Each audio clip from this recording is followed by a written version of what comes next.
بيراميدز دمر الأندية الجماهيرية والأندية الشعبية في مصر. في السبعينات نادي غزل المحلة قدر ان هو ياخد الدوري العام، وقدر ان هو يشارك في دوري ابطال افريقيا لانه كان عنده سكواد قوي جدا، لانه كان مدعوم من مصنع غزل المحلة.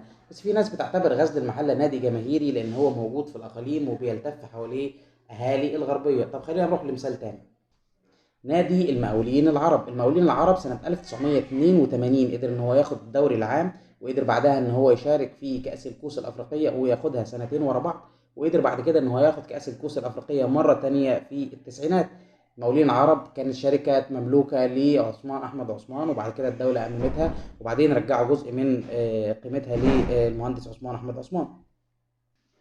تقول لي لا والله الانديه دي كانت زمان، احنا دلوقتي الكوره مختلفه. طيب خليني اقول لك انه سنه 2003 كان نجم منتخب الشباب عمرو زكي لاعب في نادي المنصوره. ساعتها الاهلي والزمالك ما قدروش ان هم يدفعوا المبلغ اللي كان نادي المنصوره طالبه، واللي قدر يدفعه كان وقتها مليون ونص جنيه سنه 2003. اللي اشتراه كان نادي انبي.